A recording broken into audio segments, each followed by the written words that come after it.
3, 2, 1, go. Hey guys, megamatt1254 here again. Welcome back to another live stream, and I'm joined here by my good friends Dan's Reviews, Rowdy, and Vigilante. So, what up, guys? Hello. And today we're going to be talking about World Gone Mad, the third season. It just wrapped up about a week ago. We've had a good week to, you know, think about the season, all the crazy events that went down in this one. We had, you know, the intro compilation this week and the, you know, the moments and all that, the best moments. And, you know, today we're just going to be talking about it, kind of like going over the season, some of the crazy moments, you know, the character deaths, all that good stuff. I'm just going to, get this sent out to some servers. definitely a very crazy season we had, that's for sure. Oh, yeah. Season was nuts. Very eventful. Very.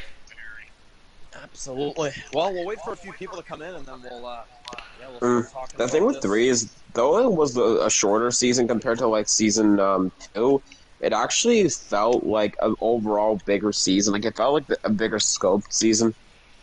Agreed. I guess that's the first thing I guess I'll start off with is you know, season 3. I remember initially the pitch was, which I think I've told my buddies this before. This was going to be 10 episodes, and I remember I opted for 10, and then it was actually during the filming process I chopped it down to 9. Again, there's a lot of reasons behind it, but let's just say I didn't want this season to drag, and I can happily say I'm very happy with the pacing of this season, because I feel like if this season would have been dragged out anymore, I feel like it would have been on the verge of being, like, hitting a filler territory, so I'm glad that things didn't get that way. Of course. Hey Matt, how you doing today? Yeah, I'm doing good, Epic. How about you? What's up, Epic? What's up, man?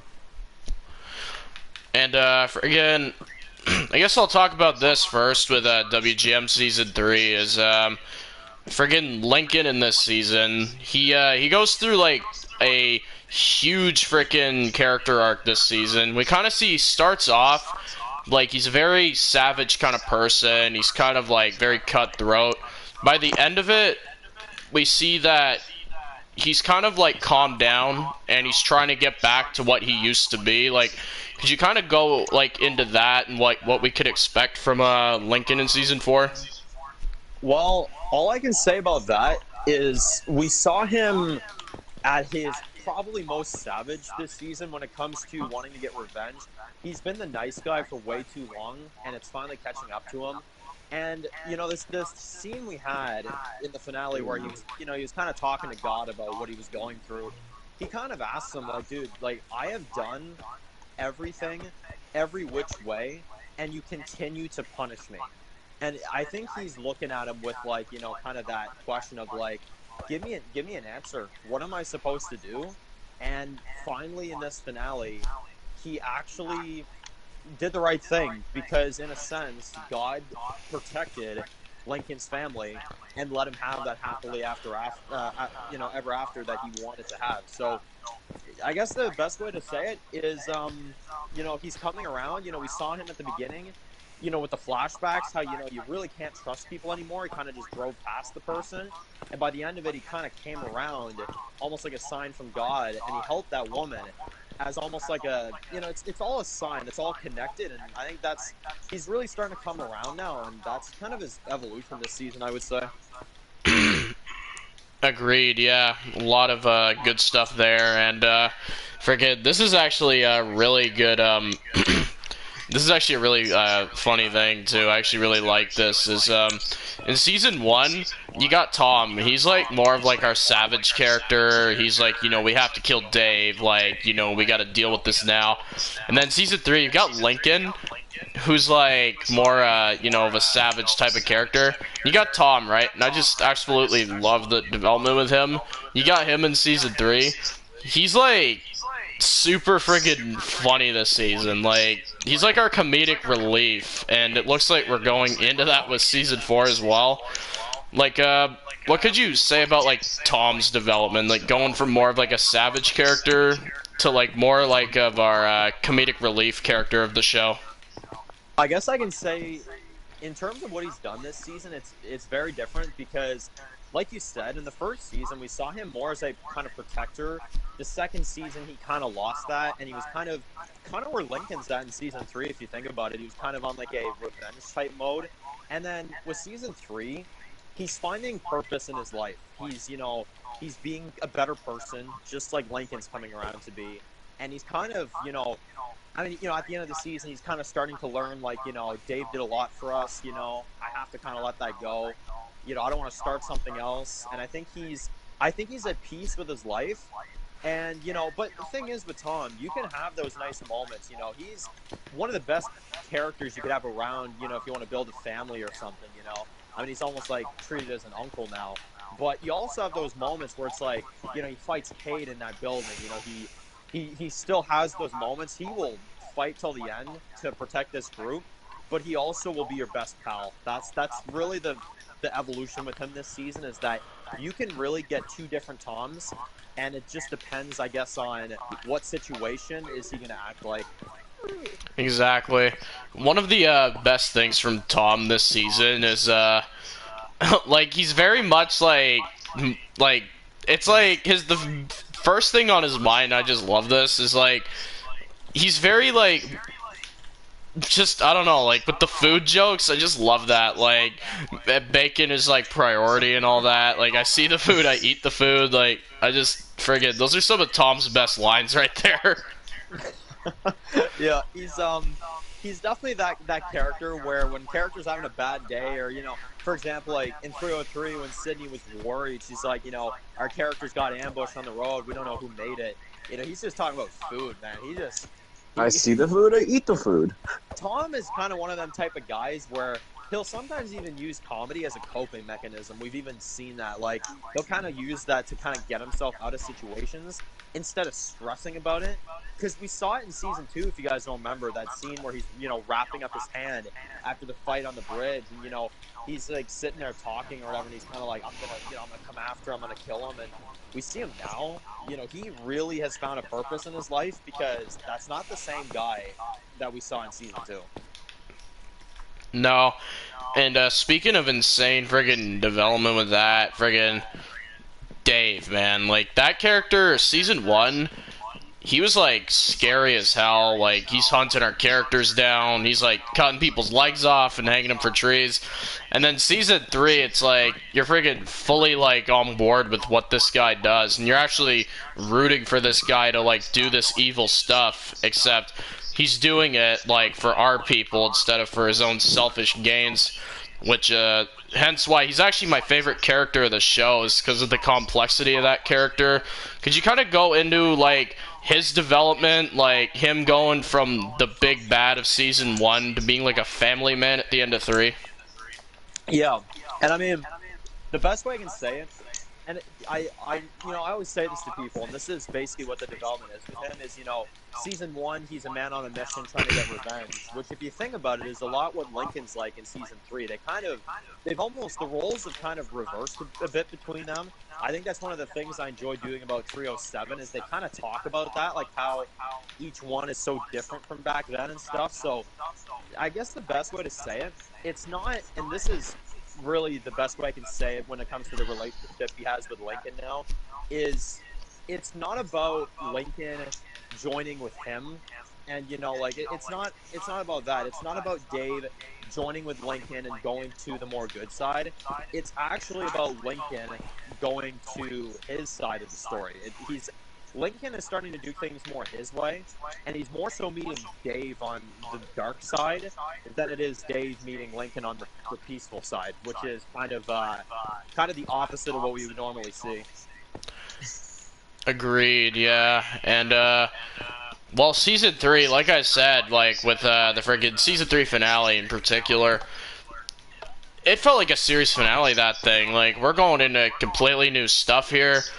And, this is actually something I am quite, curious about, is, the apostles. Like, like, what will these people do? Like, what is their motives? Why do they want to come after our people? Like, that is all super, very intriguing stuff. I also love the design of these guys with the neon masks. It's a very cool design. If you can answer this, I'm actually curious, what made you want to go for like that design, like the neon masks and stuff? Well, when I was, I mean, obviously, when I was designing this group, obviously this was a long time ago. I remember I kind of had this idea because I'm like, based off their actions, which again, I'm not going to say what they do yet, but based off their actions and what they're like, I really wanted to set up something that's unique. We something like we've never seen in an apocalyptic story, because I find with a lot of threats sometimes they can kind of feel like the same thing, and I really wanted to do something a little bit more on the different side, and it really fits what they do and how they look. It very much blends together. And I'll say this, the whole math thing and the neon thing, I guess to answer that question, there is a reason why things are like that. And I'll also say there's something under the mask that is why they wear them. And I'll say it's more so, it's not to scare people, I'll say. That's not their point. It's actually to help themselves why they wear those. And I'm not going to say anything else aside from that, but it's actually for them that they wear it, not to intimidate other people. Awesome. Yeah. Hey, DeRosa, welcome to the stream, man. Welcome, man. Welcome. Friggin' Walking Dead was season 11 was a mixed bag. Personally, I love that half. Same, especially 11B. Okay, I was gonna ask you. Oh yeah, I remember now. Frickin' we had the Vipers. They kind of minorly come in like 1B with Chris. We kind of start to phase that group in slowly. And then Season 2 and Season 3 in particular, like, these guys, they are fully here. They're causing damage, you know, they're doing all this crazy shit. I'm actually curious, because, like, you know, they got wiped out at the end of Season 3, and I don't think anyone was expecting that. Because, like, most people were saying, you know, oh, Season 4, Season 5, like, Vipers are gonna go on for such a long time. I'm actually curious, like, what was kind of, like, the thought process of, like, inventing them and, like, you know, doing what you did with them in that last act when you, wiped them out and all that? Well, I guess just to talk about the last act, it really was about, in particular this queen character that kind of is the organizer of this entire society. I've said this before and I'll say it again. There is a film, if anybody's curious, there is a film that will be made to tell exactly what these people are, and obviously that story is going to be very, very big, at least in terms of from our perspective, and when we watch it on the main series. We're following it from Lincoln's perspective, experiencing this group that is already well put together. When back in the film, I'll say, they weren't as well put together as they are right now. It took time for them to be the way they are. And I'll say this, they have almost like this rich philosophy, You've got like certain people that live in the city and they're more, kind of the upper class type of thing. And then you got the people in the factory and people in the mansion, like we saw Douglas this season. They're kind of more, a bit lower class. They kind of more the ones that get their hands dirty a bit more and stuff like that, do the dirty work. So we kind of see these different stages and different types of Vipers. They're very complex. They're not all exactly the same type of people. And that was one of the things I wanted to do with them is, I wanted to make sure that each one was different. And that was really the idea about creating them. And, we know how savage they are, but we also have the mastermind behind it, which is Lindsay, who is the one that set all of this off to begin with. She's the reason why things went the way they are. And in that finale, it wasn't about who did what anymore. And, to answer your question about offing them, it was more so about, she lost her city. She doesn't care about what happened before. Her city's gone. She's getting revenge. And, well, I guess if I can answer it in the best way I can possibly say, and I guess that's the only way I can put it. Excuse my language. She fucked with the wrong leader. Yeah, she went after, all throughout, like, the apocalypse, they're bullying communities, they're killing people savagely, they're taking for themselves, just basically, they're utter psychopaths, and then they fucked with the wrong community. Exactly. And, one of the things about them that I couldn't stress this enough, when I was creating them, a lot of villain groups, they have such a big, complex motive. It's like, oh, because of my brother did this to you, or oh, I have some family past. Like, it's very simple when you think about it. Such a big settlement has such a simple ideology, which is we want to build up our city. We're going to make ourselves stronger. And in order to do that, the only way that we're going to make ourselves strong is by taking from others. It's a very kill or be killed type of philosophy, and it's very selfish. And Lindsay knows that. But the thing is like you just said, you're eventually going to come across the wrong person, and that's the risk that you take by doing that. And it just shows how desperate people can be. And they ended up losing after a while. Yep, the Outlaws managed to come out on top Yep. with, well, in particular, thanks to the help of the military group in Kingstonville. Which, this is actually my next question is, because this is actually a really cool group design-wise, is, what made you want to go for, like, a military-themed group, like, and actually flip it around and make them, like, the good guys? Thing is, when we first saw them in 303, we kind of were under the impression, like, oh, shit, this isn't going to go well. Like, no, they're surrounding our characters. This isn't good. And you kind of expected, like, one of the things that made me create the military is Paul, which was one of the big focuses we had this season, which is Dave's father. When I was creating them, obviously, I've had this story in mind to bring him back for such a long time, and with that, I was like, we're gonna have him be with his own people. We're gonna feel the weight, which is what we saw in 304. When his community gets attacked, he feels the weight because he went to war and he, lost his people. When he was at war, he almost died several times. And that's what he told Dave, to protect the people that then later on just get murdered in the streets. Like, that really affected him. And unfortunately, I guess it kind of let the revenge kind of, and the rage kind of took control of him. And with the military, I wanted that to be almost like what we remember Paul by, and it's almost like he left them that. It's almost like he left them the army that they'll be able to have and the friends they'll be able to have for the longest time, and they're going to protect Lincoln and them just like they protected Paul back in the day. So that's basically why I created the military. Cool. Matt, would you ever consider doing a live-action show? Hey, one day, man, I'd love to. I mean, Just hey, give me the proper I'm a film resources student. and I'd do it. I'm a film student, so that's something I always wanted to do. Friggin' right. And, friggin'... There's this character, too, and this one, we really delved into this character, friggin' Sydney. We actually find out a hell of a lot more about this character, and we actually find out that even before the Vipers were even really, like, fucking with our group, they had already ruined, this person's life, like, enormously. Like, what can you, say kind of about that character's development, and, like, what we can expect kind of going into the 4th season?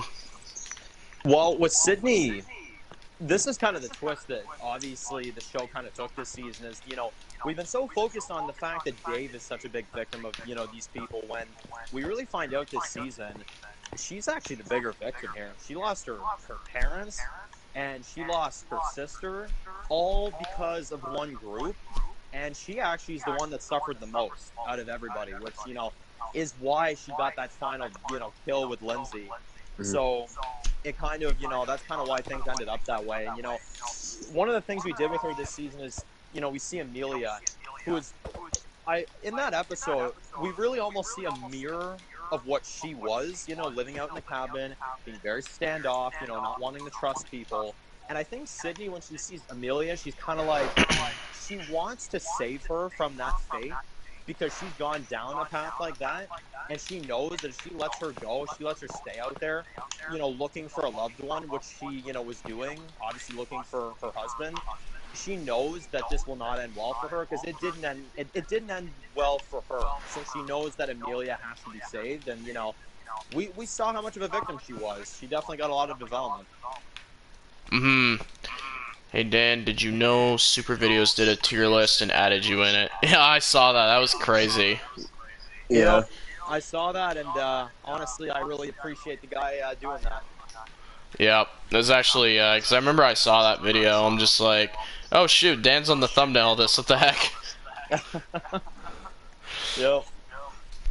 This is another Walking Dead YouTuber that I actually think this dude, like, if you guys haven't watched this guy's videos, do yourselves a favor.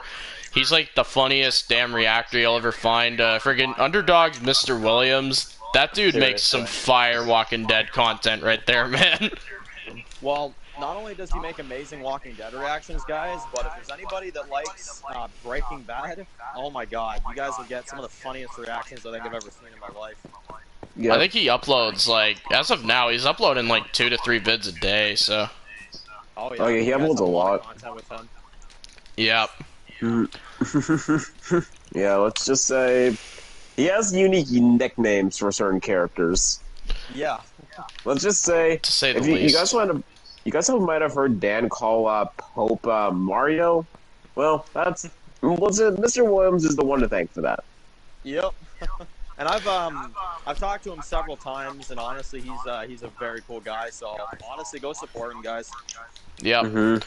And freaking, I guess this will be like kind of like my last question, like major question for the WGM tonight is like going into season 4, a lot of stuff has happened. Like major stuff has gone down. Vipers are all dead. Like we got a new thriving community. We kind of wrap things up in the same way as like we wrap things up in season 1. We get the pan out shot, thriving community. And I guess the question is, like, you know, and I'm guessing, like, you even are kind of expecting the viewers to kind of think this, is like, will this place stand, or is this just another pipe dream like Suburban Estates? Well, yes and no, and I can actually somewhat answer this question. This is all I'm going to say about it. You know, the Vipers are done. Everything is over. They've managed to live within this place for 5 years. They never got a chance to live even a quarter of that in Suburban Estates as they did in Kingstonville. Here's the thing, though. We only saw a montage for about 5 minutes of how our characters are doing now, after the 5 years. There is a big gap, and a lot can happen in 5 years, and I guess that's the one thing I can kind of remind people is that a lot of things can happen in 5 years, and we know something happened because there's someone out there, and again, that's that's one of the cliffhangers we have this season is who is this mysterious man that we have in the post-credit scene, and what does he want? Because he clearly wants to kill Lincoln, but why? And, and I'll say this. It's one of the big stories we explore in season 4 is why this person wants to kill Lincoln so much, who they are, what they're about. We know it's apostles, I've confirmed that, but what do they want with our people? So within Kingstonville and will they stand, all I can say is we'll have to watch the season, obviously, but they've at least made this place work longer than Suburban Estates, so let's see if that counts for something in the end. That's all I can say. Yep. And friggin', speaking of friggin' apostles real quick, friggin', if you want to actually become a member of the apostles and join the army, Dan's Reviews has a Discord server, and if you want to join up there, you can come and be a member of the apostles yourselves. Yeah, and then you have myself and Matt who are generals and commanders, and then you have the leader of the apostles, whoever that is. Whoever the heck that guy is. Let's just say Rowdy and megamatt here have kind of helped me manage the server, and they've done a phenomenal job, by the way, guys. So yeah, honestly, it's a place to come hang, come chill, meet some new people. So if anybody's interested, the door is open. So just let me know. Yeah, just comments in Dan's channel. Well, it's in Dan's description, I'm pretty sure. It's in the description of every video. So if you ever want to join, just click the link in the description. Yeah, and you'll immediately be an apostle. You can join our neon regime, and you can kind of help everybody else as we slowly discover who is the leader of this group. Which nobody knows that yet. Exactly. Who that is? I guess we'll have to see. Yep. And well, that's about all I have questions-wise for World Gone Mad, but is there anything as the showrunner that you want to add, or like anything that you want to say going forward for the show? Well, all I'll say, And again, like, obviously, I am going to have a major segment of this, obviously, when the show fully returns. And, you know, not only that, when we have community live and all that good stuff, but all I'll say for right now, season 4 is going to start filming at the end of this month, guys. So give it a few more weeks and production will begin. The writing is done. And, you know, I'll say this, the scripts are probably crazier than ever before. And I know that's a cliche thing to say, but it's honestly the truth. I am so excited to release this to you guys.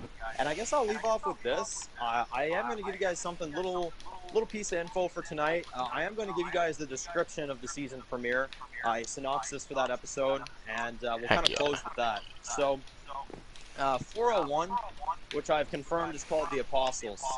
This one reads, 5 years after the war with the Vipers has ended, Lincoln, Tom, and Sydney go out on a run for the community. As they find a new group of people in the need of help, they find out that they are in danger. Meanwhile, the community deals with an alarming amount of deadheads, and the people start to panic in Kingstonville as the community is in jeopardy. There you go. Ooh, I like that. Ooh, I like that. So, man, we could be like a no way out situation, possibly. All I'll say, guys, is we're dealing with the Apostles. We are going to see a very major trio episode, very old school with Lincoln, Tom, and Sydney in this one, as they're kind of out. And meanwhile, they're doing their thing. The community, I'll just say this, guys, even though we have the Apostles, the dead are more front and center than ever before. So I'll say that. That's awesome. Yep. Hell yeah. So we're gonna be seeing lots of Deadhead action. At least in the premiere, I can confirm. And I know Perfect. you confirmed this, Dan. We're gonna see a lot of '80s like horror this season. Yes. Which I guess, you know what, Roddy? I guess I'll kind of mention this too before we close this out. If anybody out there is a fan of 80s horror films, there is a major inspiration with this season, with season 4 of WGM. So if you're a fan of that, this is probably going to be up your alley. So, and that I can confirm comes in the fall. As for a specific release date, I'm not going to confirm yet, but it'll be in the fall. Perfect. We're going for. There's a very creepy vibe, like hence like the logo of the season that I made. You can tell it's very like futuristic and overgrown. There's definitely a very horror vibe with that, I'll say. And you know what? Just since me and Rowdy are talking, I guess I'll say this as well too. Me and Rowdy, as usual, I can confirm we are still going to be doing the intros as usual for this season. Hell yeah. I'll say this, and he is working very hard as usual to make amazing intros for you guys. So, Rowdy, is there anything you want to say on that?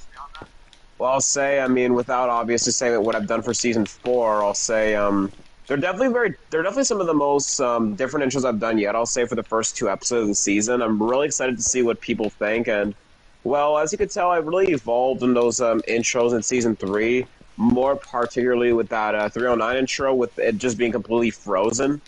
So I'm curious to see what people think of what's coming, because honestly, some of the intros that are coming are some of my favorite intros I've ever made. So yeah. And all I can say is Rowdy here has got a talent, guys. And honestly, I mean, this is the best way I can kind of put this.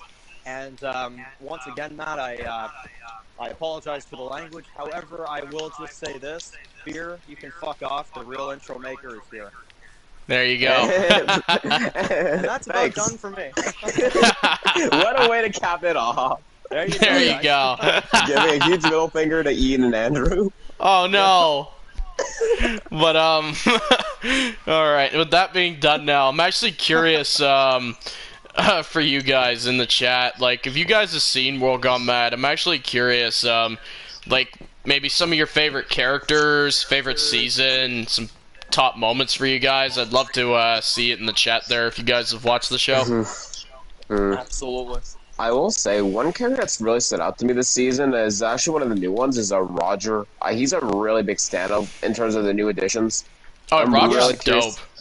I'm really curious to see what you do with them in season 4. And well, if anybody's curious, I'll say this: the actor we've chosen for him is Bradley Cooper, and that guy. Well, let's just say he can pull a performance, which is Hangover. the reason I chose him as the one who portrays him. So Yeah. Bruh, I he's swear, I very freaking see Roger, dude. Like, I remember I first saw him, and freaking, you know this movie like is well done. I remember freaking, I'm watching season 3, and I freaking see Roger show up, and then I'm like, hey, the guy from The Hangover. Yeah, it's like I remember I've talked to you about this before. It's like, man, we need to work out something in the script where he calls someone or on the walkie or something, and he maybe looks at Lincoln at some point. He's like Lincoln, and he's like, yeah, what's up? And he'd be like, we fucked up, and then you have to go back in time to figure out what happened. hell yeah. Maybe one day. Oh man. And friggin', well, I guess on to just another topic. So I'm actually just curious, because I'm sure all you guys have watched this. What do you guys thoughts on The Walking Dead season 11 so far? I'm actually curious to see where everyone's feeling on that. 11A, 11B, all that good stuff. I guess I'll just add my thoughts in the comments. That's what I think of it. Love 11B. 11B, straight up, guys, you guys are gonna call me crazy. In terms of Angela Kang, it's the best half she's ever done. 11B is so damn good. Oh, dude, that half legit has 4 or 5 episodes I consider a masterpiece. Exactly. Exactly. Episode 9, 10, 13, 14, and 16. Those episodes, holy frick, are they good. Absolutely. And well, in particular the finale, Acts of God, which I keep forgetting. We can talk about this now because it is out officially for AMC, well, just AMC viewers in general. So if you haven't seen it, we are going to spoil some stuff. Yeah. I guess I'll give you guys a second if you guys haven't seen it. Yeah, just give 10 seconds. 9, 8, 7, 6, 5, 4, 3, 2, 1. So, Leah is dead, and Lance is a fucking psycho. Yep, he is murdering a community full of children. Is Lance a psycho, or is he Norman Bates? Oh, I think no, he's Justin Trudeau. He's Justin Trudeau. Oh, dear God. Oh, no. Friggin', dear God, yeah, friggin', oh, dear God, Rowdy. If there's Justin Trudeau watching this, if Eddie Snowball gets some help, we apologize. Yeah. Well, look, Justin. Look, Mr. Prime Minister. Lance Hornsby is dope, man. It's a compliment. No, but, in all seriousness, though, yeah, we have Lance in 11A. We kind of, build him up in, from 1105, and people are they almost try to trick you, oh, he's the funny video guy, he's the goofy dude on the video, and I immediately knew that the guy was sus. I didn't fall for it for a minute. I'm like, nah, there's something else up here.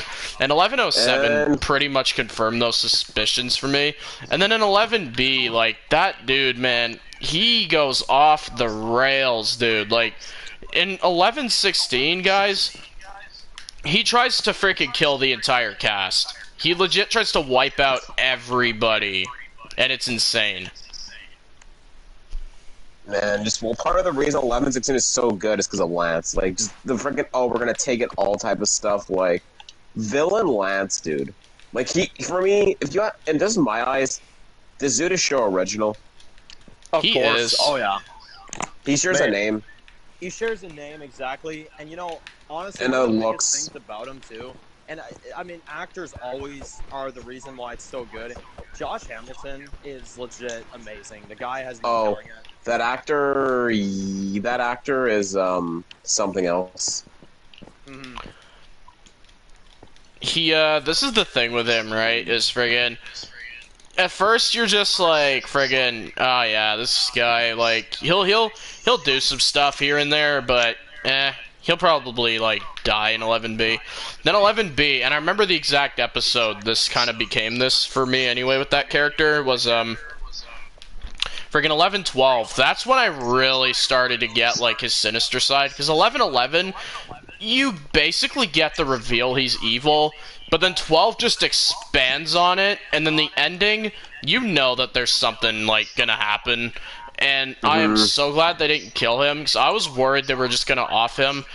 And yeah, this is the biggest change from the comics that I absolutely love, is that friggin' The main Commonwealth is villain full ain't some villains. kid.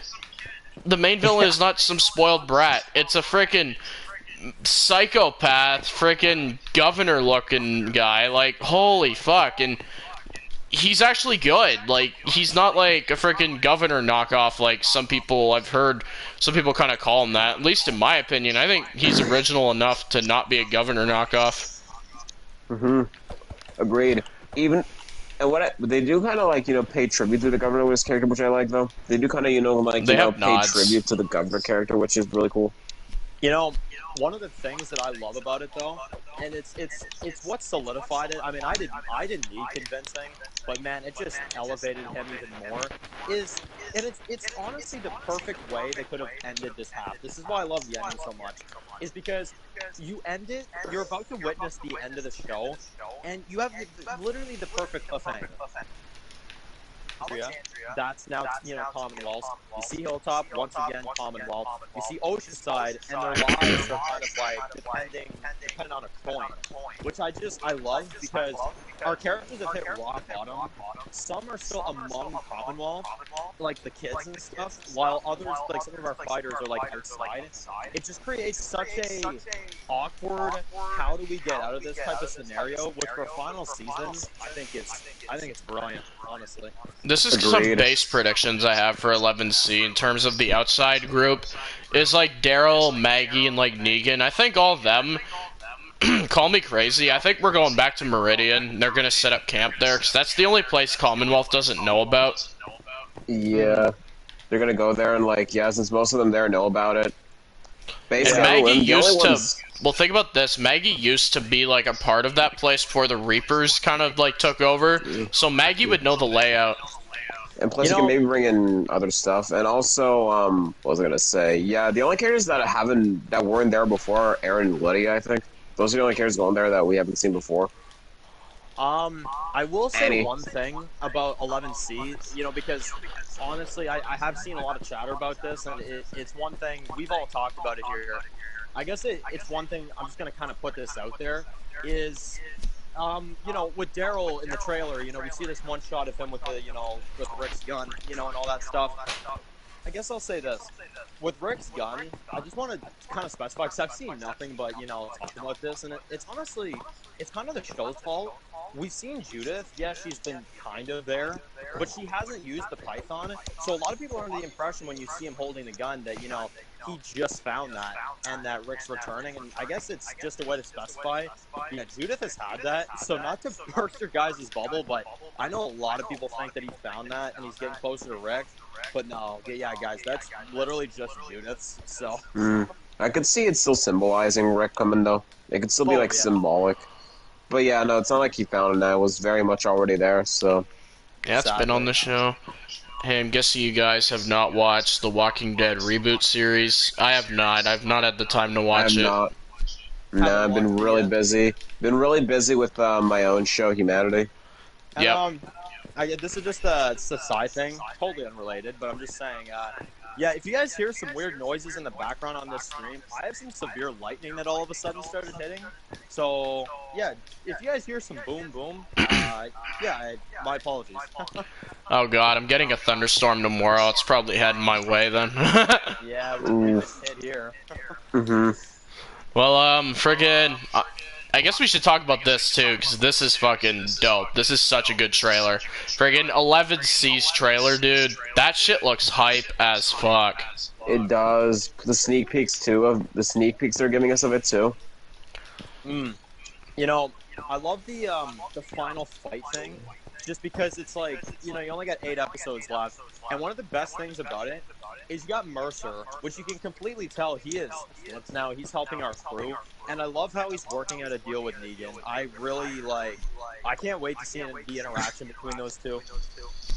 Man, Agreed. You know who we need to see Negan interact with? Princess. Yeah. I enjoyed The Walking Dead Season 11B, but just a few episodes I wasn't a fan of. The only one I personally didn't like was Rogue Element, and that one's not even, terrible. Yeah. It's just, there's some weird shit in that one, but that's everything for me. Everything besides Rogue Element is a 10 for me. By the way, Matt, Tails looks terrible. Yes, agreed. Tails, like, guys, if you haven't seen that trailer, look that up. It's bordering on parody. It's really bad looking. Actually, what's something good in the Long universe? Dead in the Water. That Oh, was Dead in the fucking Water dope. was friggin' awesome. I Dead in love the that Water. dude. Like, if any of you guys haven't seen Dead in the Water, I guess I'll just Watch give you it. guys a heads up now. Yeah, exactly. Watch it. Dude, Do I'll yourselves say the this. favor. It is free. I believe it's still up on Daryl's channel. Oh, Yep. let's just say I hardcore taking back calling it Turn in the Water because it's legit like one of the best things Fear the Walking Dead's ever put out. Well, it's now Gold in the Water, and not only that, I guess It's a masterpiece. Well, I was gonna say, like, just real quick, just to kind of dial back, 'cause there is one thing I do want to say that Epic just brought up about Tales. Here's the thing. That series legit was intriguing at first because they made it seem like we were going to be getting OG characters from The Walking Dead. And, you know, I know people are going to say, well, Dan, we're getting Alpha. Yes, we're getting Alpha. But I am not in the mood to be following random people that we follow for episodes and then they die. Next episode, we follow them, they die. Like, you know, that's not, if you ask me, that's not the anthology series we were promised. So if that's the route they go, I am going to be severely disappointed. Well, I'm sure you guys remember this, and friggin', I remember Dan actually brought this to my attention yesterday, because I had actually forgotten about this, but apparently, yeah, there was an original advertisement for Tails last year, I believe, where they showed Tails, and they showed OG characters, Yep. which is And false it was, advertising. Well, it was on their Instagram. I remember in particular they said it's the anthology series, and I remember very vividly there was a clip, and it was when Glenn saved Rick, and there was that, and then there were clips, and there were other characters from the show like kind of throughout, like Sasha taking the pillows, like kind of like this montage, and I'm like, okay, so you guys basically just lied to us. And, you know, like I said, I'm not going to say, you know, that it's 100% confirmed. Who knows? Maybe they'll switch this around and we'll watch the trailer and they'll be like, hey, yeah, there's new characters, but within these episodes, we're following old characters. You know, could that still happen? Yes. We are getting Alpha, so I guess it's not impossible. But at least based off of a first impression, I am not too thrilled by it. I don't know about you guys, but I am not too thrilled. This is the thing with it. It looks like comedy. Yeah, which, you know what though, Matt? That's a bad thing. That right there, what you just said, that's why it's bad. Well, because you have that last part of the trailer, right? And, like, you have a few shots. And I can say the only thing I liked from this whole trailer is we did get to see Terry Crews' character.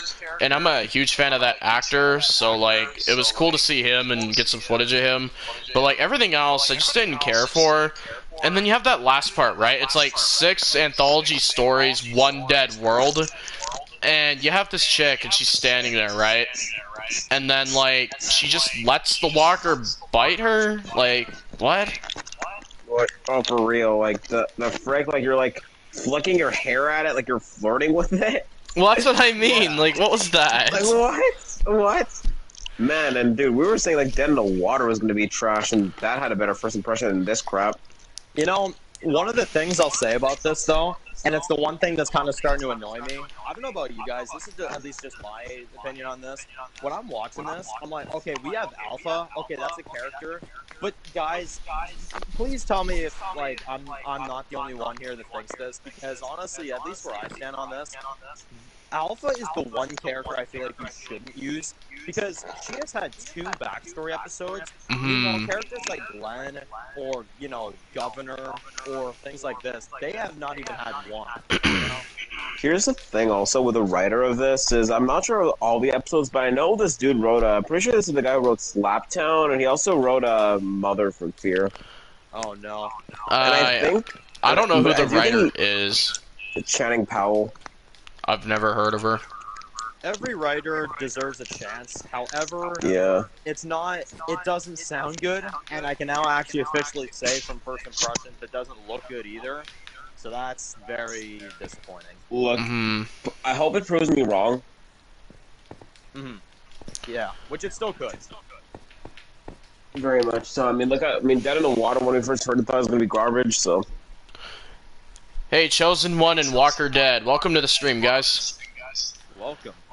I hope they show the origin of the Whispers rather than just some alpha stuff. I hate to tell you this, Chosen, but just from that picture of her in the trailer, she has hair, which means it is pre-Whispers. Which kind of begs the question. I remember I was talking to Matt and Rowdy about this the other night. It kind of then scares me because of this now. I'm like, okay, so we're going to see Alpha's backstory, which therefore means it's probably going to get Lydia. But that little actress that, would typically be used for a timeline like this, she's older now because, Omega was, filmed in 2018. But then if you recast, it's also going to look weird. So it kind of feels like either way they could lose. But I don't know. Hey Dan, do you think The Walking Dead is getting too oversaturated? I think The Walking Dead, honestly, to put it simply, I just think they need to make what's necessary. And honestly, you know what? Honestly, I'm going to run this by you guys. This is at least just how I would have handled The Walking Dead. It would have been the main Walking Dead. You would end it. You would bring Rick back. You would then have Tales of the Walking Dead as your secondary series. And that would explore the backstories of Governor, Glenn, what have you. That would go on for a few seasons, explore some backstory, stuff like that. And one Rick film, which therefore would be a backstory on how he made it back home, how The Walking Dead ended the way it did. And that right there would be your franchise. Yes, now you ask, well, Dan, you're missing Fear, you're missing World Beyond, you're missing this, you're missing that. Yes, I know I am.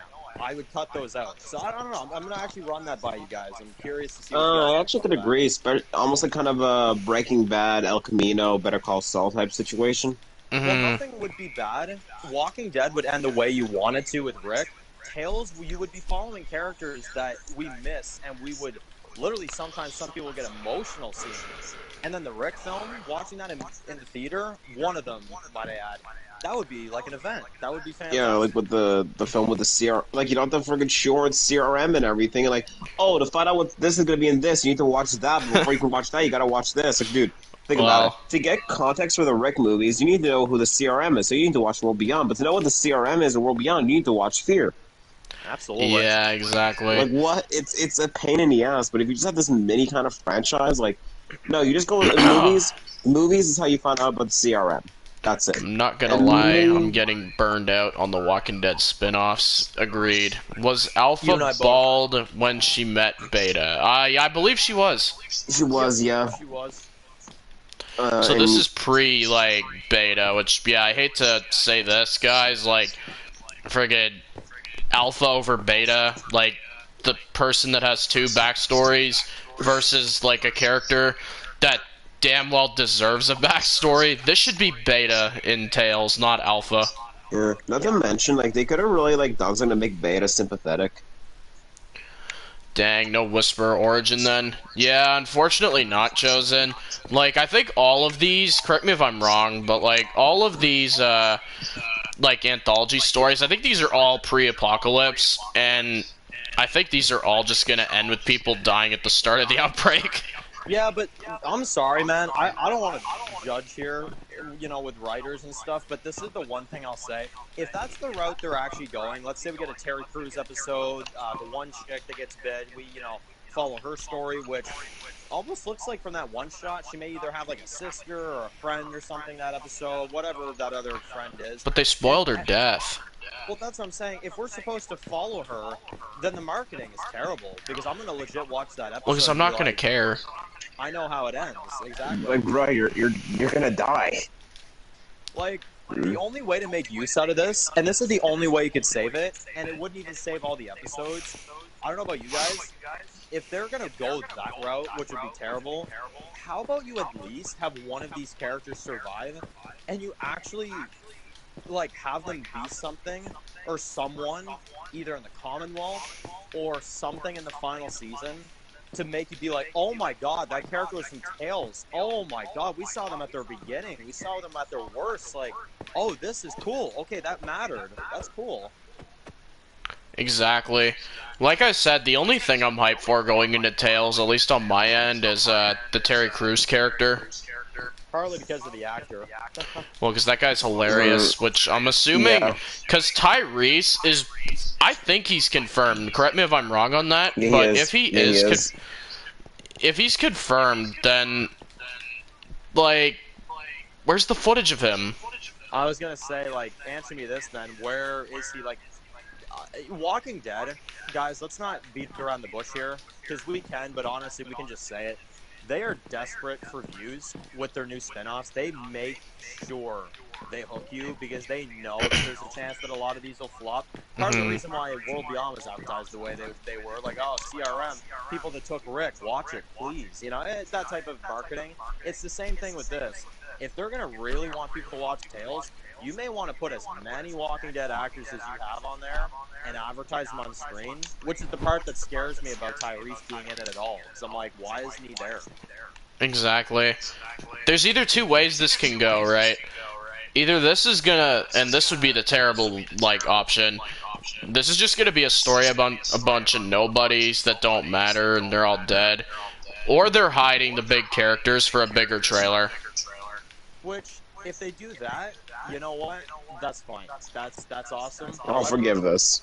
No, but the one thing I'll say is that at that point, if they do that, and then that one girl, she's actually pointless. Let's say she's only in like a quick scene or something. Okay, you know what? That's fine. Well, yeah, if she's just some idiot that just dies randomly, I'll be like, okay, whatever, I don't really care. But this is just, I guess this is more or less not a rant on the show, just because I haven't seen it. Who am I to judge it? I ain't seen it yet. But more or less the marketing, like, it's a really weird first impression. It's not a good way to get people invested in your show. Exactly. And honestly, I guess I'm just going to say it this way. I said this in my video when I made this a couple days ago, and I'm going to say the same thing now. This legit is, if I was, let's say, in charge, and I was the guy that, you know, they make a teaser, they run it by me, and I'm the one deciding if they release this or not, I would straight up tell them to go back to the drawing board, because that teaser... Oh, I would not approve that. Teaser for 11C like that, and how good that looks, and then you put that out, you must think I'm crazy if I'm going to let you release that to people. Like, who approved this, I guess is my question. Right. They only promoted Scott Gimple, the chief content officer, just for these spin-offs. Well, I actually remember there was a YouTuber back in the day that actually called that out, and this was a long time ago. Yeah, I believe it was Movie Idol on his Season 9, Episode 1 review.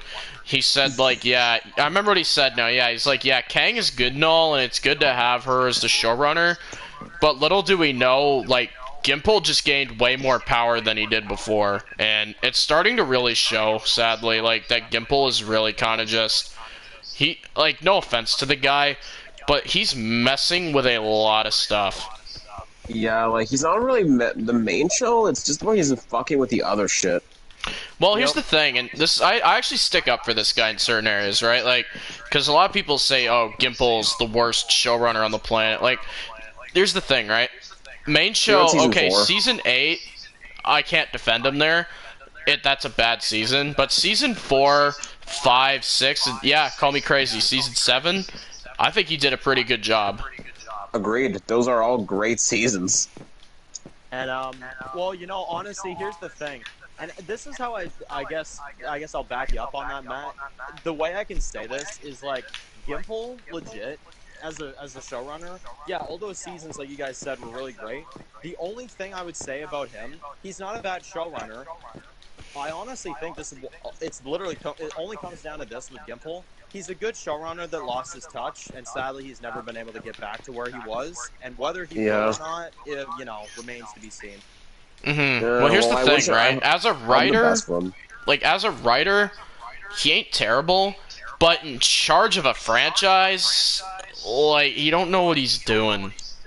No. In charge of a franchise, he's fucking dangerous. Well, here's the thing, right? And, like, this has actually publicly been announced for anyone that doesn't know this. Like, the Better Call Saul Instagram page just posted this, right? They just announced Walter White and Jesse Pinkman to return for Better Call Saul's final season, which is freaking phenomenal, and that's also an AMC show as well. Like, that's all, like, really cool, good stuff there. But, like, here's the thing, and this shows the difference between, like, the people that manage that franchise and the Walking Dead franchise, is with Better Call Saul, they're like, oh, they want Walter White and Jesse, we'll give them back for the final season. like straight up advertise it. But with Walking Dead, if a character dares to speak Rick Grimes' name, like Gimple will lose his crap. They, no, we gotta starve them of Rick still. They can't have him back yet. They can't even hear his name. Yeah, which honestly, guys, here's the thing. I don't know about all you guys. I have been honestly, sadly, I think we've been some of the bigger final season defenders out there because I've seen a lot of people not enjoying this season. Here's the thing. I think this season has been great. I think they've almost done remotely everything right. But it's the one thing that I think this season really suffers on is Rick, which is not saying they can't do anything.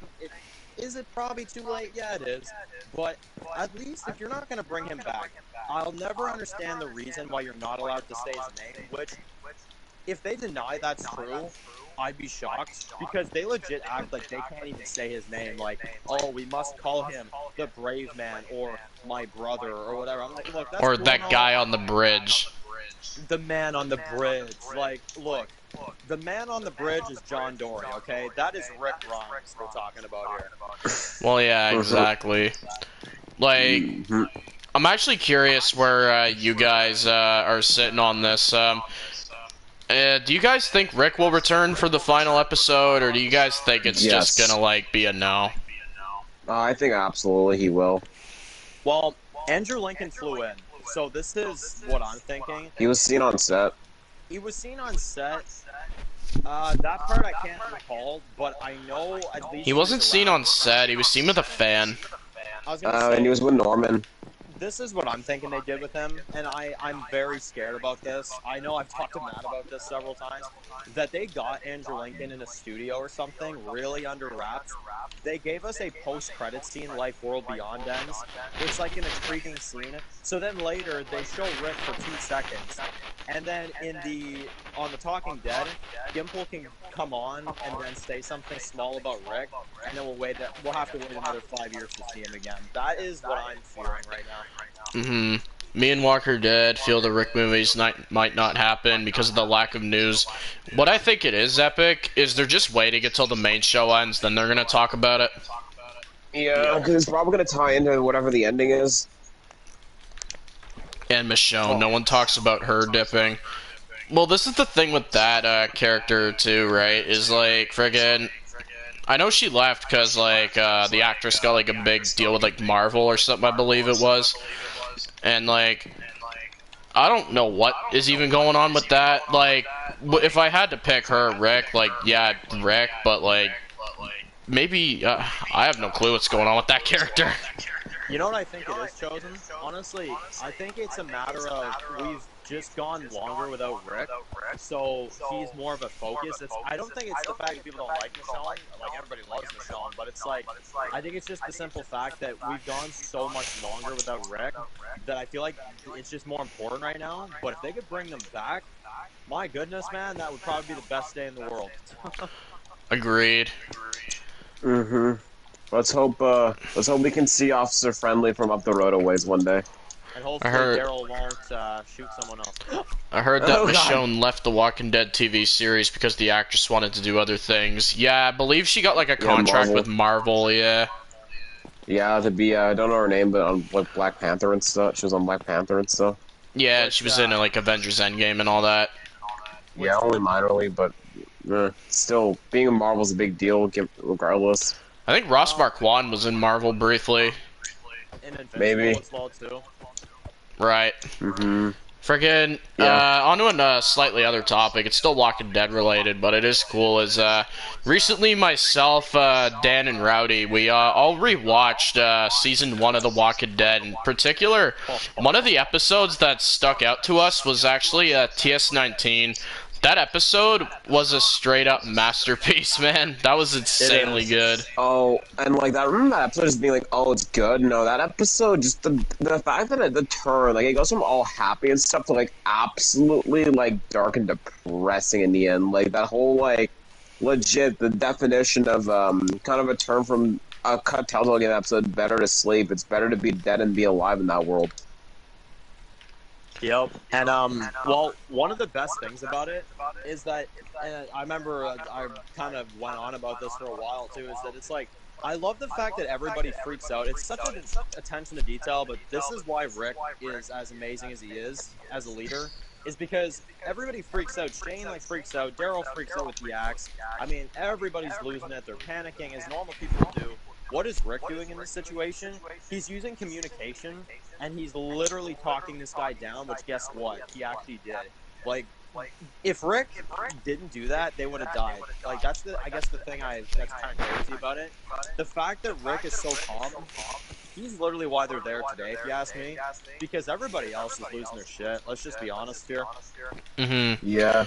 Didn't Ross cameo as the voice of Red Skull for Avengers Infinity War and Endgame? Oh, yeah, that's right. Yeah, I remember that now. That's where I remember him from. I just feel if Carl was still alive, it'd be easier for them to get Andrew back. Well, I think, correct me if I'm wrong on this one, but I believe the reason Andrew left was because they killed Carl. Like, he was pissed off at the way they treated Chandler Riggs. Well, if you guys don't know the original plan of Season 8, it's pretty bad. If anybody doesn't know this, I'm going to legit say this right now. It's not spoilers because everybody's fine. Season 8 legit would have gone like this. 8B would have killed off Carl originally, and if Lenny James said no to Fear, they would have killed Morgan and 8B as well. And Andrew Lincoln shared an interview a couple years ago in Event Nicole Brown that he was supposed to go in the Season 8 finale, and he would have died at the tree. And in one half, we would have had the death of Carl, Morgan, and Rick. So I know people hate 8B, and I don't think it's amazing either. But I will just kind of put this into perspective for you guys. Could have been worse. Could have been a lot worse. Exactly, it could have been worse. Yeah, man, freaking. Yeah, here's the thing. Morgan on Fear, do I hate it? Yes, but I mean, hey, at least he's alive. He's alive. Well, I'll take him being alive over dead, because, like I said, Morgan, like, and a lot of people, like, seem to kind of forget this, is like, you know, he's a pilot character. He's one of the only, well, yeah, other than Rick, he's our only character left from that episode, which is crazy. He's still one of my favorites for that reason, just because the history with that character. Yeah, Morgan. I'll always love Morgan. Yep.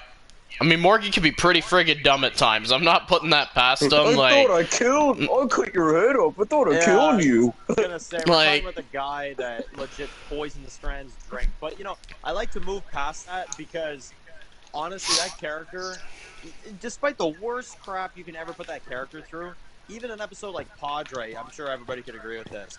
You still had a scene that was so powerful when he's like, yeah, I thought the zombies were the same, and then my son died because of it. Like, even through the worst writing, that actor can always manage to... Oh, I'll say one thing. Even if Morgan can be kind of trash sometimes, one thing I'll say that's always good is Lenny's performance. Lenny is a fucking amazing actor. Oh yeah, Lenny James, nothing but respect for that guy. Yeah, especially for after all the bullshit he's dealt with for Fear, he's still stuck around. Well, they literally gave him the ultimatum. They're like, look, you either go to Fear or we kill you. That man is which is just fucking wow. Like, that's just the awful the way they treat him. Like, yeah, you die, either you go to this or we kill you off. Like, that's just... I wish Robert did more with him in the comics. Oh, agreed, yeah. I definitely can agree with that. Just because, well, in the comics, he starts off a lot like friggin'... like in the show, and then he just comes back and gets bit. It's really random. Agreed. Yeah. Hang on. I'm just getting a call. I'll be back. No problem. Yeah. I'll watch the chat actually while you do that. Robert Kirshman did more with him in the comics. Oh geez, despise the episode. Padre, I hate it. Megamatt, not to bring this up. I'm watching the reboot series universe or some Walking Dead series. There's only 2 episodes to us. Alright, I'm back. Oh, good. I just read your comments while you were gone for you. Oh, perfect. Yeah. Thank you. No problem. Yeah, yo, Matt. Yo. If you don't mind, any chance I could give an update on Humanity? Because I had one I want to give on the stream. No, I'm just kidding. Go ahead. All right, so I got some really good news involving Humanity. For those of you who watch the show, you're going to be very happy to hear this. Season 2, Episode 5, 6, 7 are all completed and uploaded and listed on my channel. And right now, all I have to do is complete the mid-season finale. And after that, this half is going to be airing, boys. And I'll say this. Prepare for a very intense next set of 4 episodes. The first 4 episodes, big character stuff, and we're still going to see that in this next part, but things are going to start to heat up, and you're going to get a glimpse of that in the coming days as a short, around 1-minute trailer will be dropping. Release date ain't going to give it anything till the 208 is done, but you'll be seeing a very interesting half, I'll say. Cannot wait to see what what people think of this half, because I'm really excited to see what I wrote. I'm really excited for people to see what was written for this. So yeah, can't wait for it to air, guys. And yeah, right.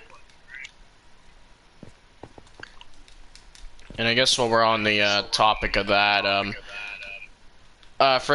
this is something that is actually something that the community has been planning for a few weeks now, guys. Is the community is going to be undergoing a huge rebranding. We've had this in the works for a few weeks. We're going to be going under a new name, not like as the community, but like on the actual shows. We're going to be under a network called SC Entertainment. It's going to intertwine all the shows. It's going to make everything feel much more connected. And it's going to be friggin' awesome. And I cannot wait for you guys to see more of this rebranding. Myself and I believe Dan's Reviews are going to be making a video on this. Just talking about everything that's happened. And we do have some really big news coming up. And it's very big for the community. We do have to share this with everyone. And, yeah, you guys will be hearing this, say, like, a couple more days. We just kind of have to plan some stuff out, and you guys will get the gist of what's going on. Yep. And, we got a lot of stuff coming, and I guess all I'll say for this is, you know, obviously, yeah, in a couple days, there is something we'll be announcing, at least from now. What we're going to say is, you know, we're going to have a big way where every time you watch a show from the showrunner community, be that, you know, Survival of the Fittest, World Gone Mad, you know, Humanity, all these, you know, great shows that are out. Obviously, anytime you watch these, you're going to feel like you're watching something that is a part of other things. It's not going to feel so, not disjointed, but it's going to feel more together. And you're gonna be offered a lot of options when you watch one of these shows. I'll kind of leave it at that. And also, this isn't going to be public for a bit. We still got to work out some kinks for it, but let's just say to kind of add on to this, kind of, you know, SC Entertainment connecting all the shows. A fandom wiki is in the works right now, and it will have details on every single show in the community, bios for characters, episodes, and everything. And that's in the process right now, and will be made and links for that will be made public once we're ready to release it. But, yep, that'll be another thing to add on to that rebranding. Cannot wait for people to see what we have there. And that's a major thing, too, because you guys, like, are going to get to learn more about the characters, the lore, the world building. All it takes is a click on a link. Yep.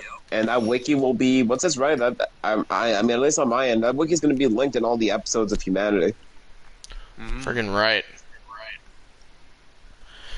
And those are your minor community updates for now, guys. Because obviously, community live. Well, we're gonna be talking about it a lot. We got a lot planned for that. Community live, community live is gonna be massive, also. Well, we have a lot of updates and a lot of things coming. And I guess just real quick, because I do see your comment there, Epic. Your 2 Q&A comments will be answered in the next one. I'm actually just trying to find a good day right now to do another Walking Dead Q&A, but yeah, don't worry, man. Your questions will be answered. Friggin' right. And I guess with that being said, guys, we'll be live for like another 5, and then call it a stream. Sounds good. So anything else you guys want to talk about? It really doesn't matter. Yeah, ask away. Yep. I am just gonna chill on Minecraft. That's the way to do it. Yep. Got my Dave Miller skin. Yeah, good old Dave Miller. By the way, Matt, I'm happy Leah's dead. Oh, same. Which, I actually do think, guys, that is the TV variant of the Dwight death from the comic. Which, if that's what that is, then the TV show legit just completely blew that out of the water. It fixed it. Yeah. Because, well, Dwight's death in the comics, ouch. Thing is, though, when comic Dwight died, I was pissed because I love that character. Whereas with Leah, I wanted her to go, and she actually had a cool death. And she was killed by Daryl. I mean, I couldn't honestly ask for something better. Yep. Dan, will you air both season 8 episodes 10 and 11 of your Walking Dead rewrites tomorrow night? Well, as of right now, that is the plan. I can actually say, as long as, if you guys haven't been hearing about some of the recent stuff that's been going on, Shop AMC has been coming after me. So, honestly, Walker Dead, I wish I could promise you this right now, dude, but I don't know. I haven't uploaded episode 11 yet, so we'll see how they kind of treat me. And I can confirm this, 10 is ready to go for tomorrow. 11, we'll just have to see. I honestly hope, though, I can get that out to you guys tomorrow. Well, I'll say this about the rewrites with season 8. Friggin' murders the Gimple variant. Glad you're liking it. Yep. Say the best thing so far is definitely that Pike lineup. That shit is intense. Yeah, which we're still recovering from that even now, too. Like, you got, like, little Herschel, like, going out there, sleeping next to Maggie's grave, which kind of parallels Comic Rick, so we're taking a lot of things and remixing it, I'll say. Yeah. I think it was a little dumb when Sebastian forced Daryl and Rosita to break into the house to steal cash. Oh, yeah, guy's a little idiot. But he's a good little idiot. Exactly. And that heist, well, yeah, we know shit's gonna hit the fan. Exactly. Especially with the sneak peek with, like, the riots and shit going on. Like, yeah, shit's hitting the fan now. It is. Absolutely. It's raining again in Minecraft. Let's, Oh, I have to keep changing the weather every 2 seconds. It's ridiculous. That's terrible. Alright, let's see this. Weather. No, not thunderstorm. Clear. There we go. Friggin'. By the way, I'm sorry, Dan. I'm not liking TV Lance. Well, I'm honestly sorry you're not enjoying them. Honestly, I'll say this, man. It looks like we are getting a lot of them in 11C. So I hope he goes better for you. At least personally, my opinion goes. I think the actor has really been doing a good job so far. Well, if you ask me, like, excluding Beta, because Beta's like a top 3 villain for me, friggin', Lance, excluding Beta, is my favorite Kang-era threat. Absolutely. And honestly, He's great. well, yeah, and I was gonna say, like, you know, obviously, I've actually, honestly, Epic, I've actually heard a lot of comments like that. You're not the only one, but, yeah, I mean, all I can say is, hopefully 11C, it goes better for people. At least for me right now, yeah, I'm very excited to see what they do with them. Well, I actually am curious on this Epic, which one you prefer more. Do you prefer Lance or Pope more? Oh, that's I'm an actually interesting question. curious. Because for me personally, I guess I'll just, well, I'm sure let's just say, guys, everyone right here has the same opinion. We all are not a big fan of Pope at all, so we much prefer Lance. Well, here's the thing with Pope. Dog. He's so goofy. I had this dog named Tick. Yeah. See, that's an example why he's not scary. Exactly. Like, bruh, you have this dude talking about his dog that he strangled, and then you have this guy, like, going full serial killer mode and, like, flipping a coin to know if he's gonna execute a bunch of women and children. Like, bro, like, pick a lane. Like, what's better? Friggin' Pope looks like the uncle that no one wants at the party. That's actually true. Oh, yeah. You know what? That's actually good. Freaking the fact that Teddy from Fear is a better villain than this guy. He is. In particular, Dead in the Water, I feel like just gave him that extra nudge. You give him a little I don't know. edge. And Teddy's a joke. Yeah. Okay, I will say I do prefer Lance over Pope. Awesome. Okay, cool. Pope in the Walking Dead TV series should have been handled better, honestly. Well, this is what I just would have done, right? It's a very simple fix. Carver, make him leader, call him Pope, done. Yep, exactly. Because Carver was fucking cool. And I've also mentioned this one before too. I don't know about you guys. I honestly even think that that guy. I would never switch this because I really love this episode. But the guy from the Warlords, the Warlords leader, that Ian. guy even would have been a better Pope. Agreed. Hey Matt, they should have used Pamela more in 11B. Oh yeah, agreed. She's really underutilized. They're not bringing her into the fold as much as I thought, which it's not a flaw because I got to see where 11C goes. Maybe they'll really upgrade her, but at least for now, like, it kind of just feels like they're shoving her to the side so Lance can do stuff, which ain't a bad thing. I guess so far I can say she has been a bit overhyped. I'll say this: if Pamela is a like no-go in 11C, she just don't do much, or like she just ain't really a character. I honestly would have just scrapped Pamela and just had Lance been the leader of Commonwealth at that point. We'll pretend like things are nice, and then he can call the shots when he wants to kill everybody. It honestly wouldn't have made much of a difference in the story. Just, that's only if Pamela flops in 11C, though. Exactly. Dan, will you gender swap Pamela Milton for your Walking Dead rewrites? Well, I can confirm this. The Commonwealth are going to be in the rewrites. As for a gender swap, I sadly can't confirm, but yeah, we'll have to see. Maybe. Yeah. Yeah, man, need to. So we got a few more title cards to make for that grade B. Yeah. Well, I hope you guys are enjoying them so far. Roddy has made some cool ones for 8B. I think Yeah. you guys are I'll just say there's one coming up. There's one coming up. I'm excited. Dan's gonna know what I'm talking about. I'm excited for people to see it. There's a special one that's been made for you guys. There's a very special one, and let's just say it's very unusual. Yeah. I'll say this: it's got character. Hey Matt, how are you feeling about the romance with Eugene and Max? Well, I'm glad you asked that, Epic, because it's the only plot from 11B that I think is crap.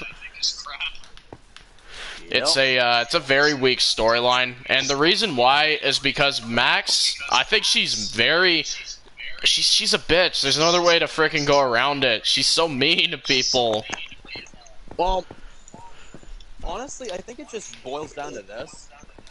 Honestly, I'd like to hear anybody in the chat. If anybody actually disagrees with this, I would love to hear why. Because for me personally, I just think the Commonwealth, literally everything has been really good so far, except that. I just feel like they should have just done it to where Eugene shows up, he meets Max / Stephanie, whatever, and it just goes on forward. Like, I don't really think you needed Shira or any of that plot. I don't think that twist is brilliant. And for one, because they already announced who was going to be playing Stephanie, so we already knew something was fishy when we saw another actress playing her. So I'm going to be honest, guys. I think that's one of the plots from season 11 that Angela massively failed on. I'm going to be honest. It's the only major dud, though, for me. Like, if you're going to pull that twist, this is what I would have done. If you have no choice but to pull that twist, tell us the actress from Max is playing a character named Max and don't give us details, because then we'll be like, oh, okay, a new character. And then when we see, fake Stephanie, we'll think that's real Stephanie. And then the twist will actually be have more of an impact. Yeah, Eugene and Max got no chemistry, and they're already lovey-dovey.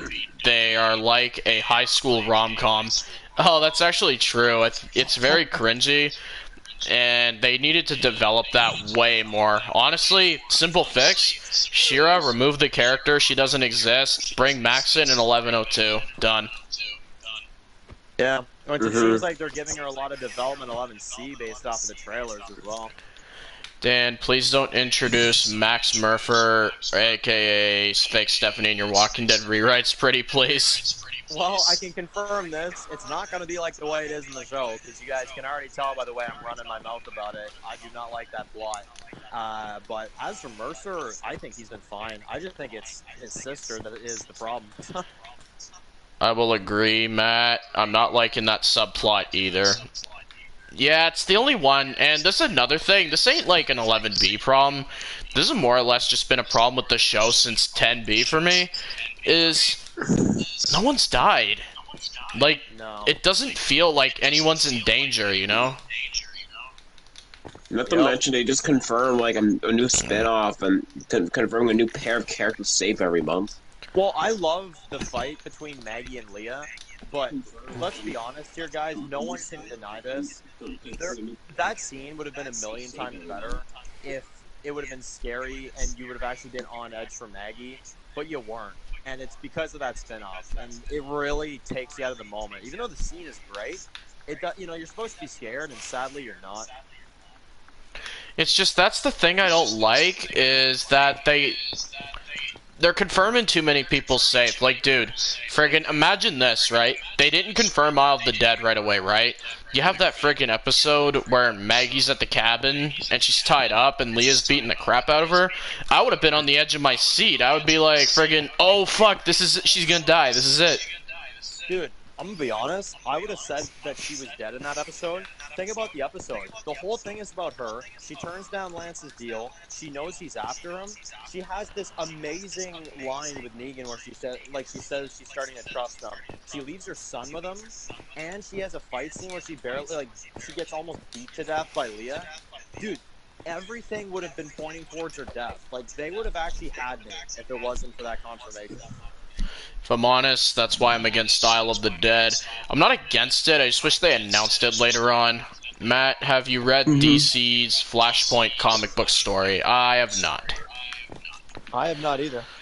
AMC's gonna confirm an Elijah and Lydia spin-off next. Oh dear God, you never know, bro. Jesus Christ! And just put them on Isle of the Dead at that point. Well, this is what I actually said to Dan a few days ago, this is what I would do, just so Isle of the Dead has some familiar faces. Don't confirm that he's on it until the show's over, but I'd say have Elijah be a cast member on there, just because Elijah's actually starting to grow on me, and I actually don't want that character to die. Like I said, final season, we gotta kill some OGs. Like, Elijah would not impact me that much. I think Lydia's dead as fuck. I think she's gonna be one of her final deaths. Look, call me crazy, guys, and I know people love this character, but Aaron needs to die. Oh, for sure. We need an impact. It's him or Gracie, one of them's dead. Even Gracie, though, I can't say I'd be impact. Like, I can't say there'd be an impact there. Where with, like, Aaron, you'd be like, oh, damn, like, that guy's been with us since, like, season 5, you know? Well, with all these spin-offs, it's honestly starting to drive me crazy, because I'm like, man, what's next? Are we gonna get a spin-off for that fly on the wall in Carol's kitchen? Like, what is going on? Well, this is the thing, right? And this is the unfortunate thing. Going into 11C, imagine this, guys, right? Daryl and Carol spinoff, never announced. Isle of the Dead, never announced. You're going into that half, you're like, oh, fuck, dude, anyone right here? Like, dude, we could be looking at, like, Daryl's death scene coming up here, and, like, I hate that everyone's confirmed safe. It takes so much tension away. It's poor management. Well, I can't be scared for any of these characters, you know? Well, think about if you didn't know about Daryl and Carol, like if we didn't know about that show, and I'd be watching this trailer with like Daryl holding the python, I'd be like, oh boy, don't be killing Daryl. But dude, I can't even say that. Like, I wish Daryl was in my death predictions. Well, he was in my death predictions too, until they announced that spin-off. Oh. Especially with his interactions that he's had with, like, Sebastian, him nearly slitting his throat in 14. Dude, I would have been low-key scared for this guy. Well, exactly.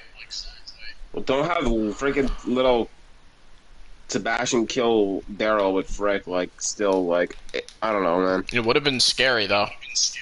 Agreed. It would have been. Just having the tension there, even though, like, I don't think they would have killed Daryl. And look, just don't kill Daryl, but, like, it'd be nice to have the tension there. Well, here's the thing, right? Like, this is honestly, like, yeah, call me evil. I would have killed a lot of characters in this final season.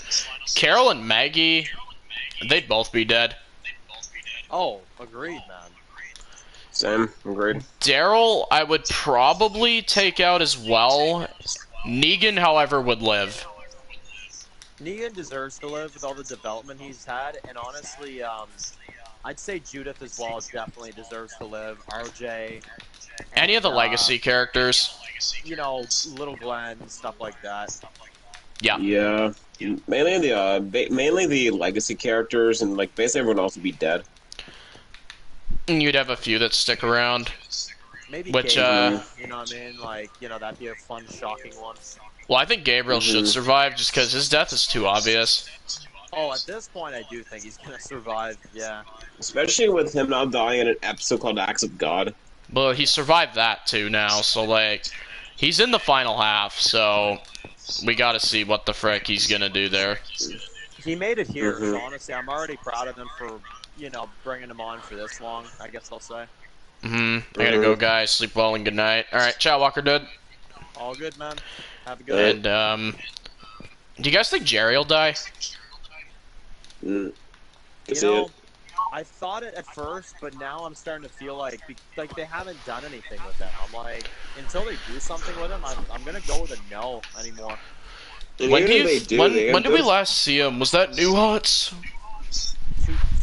212. 212. 11, 12. 11, 12.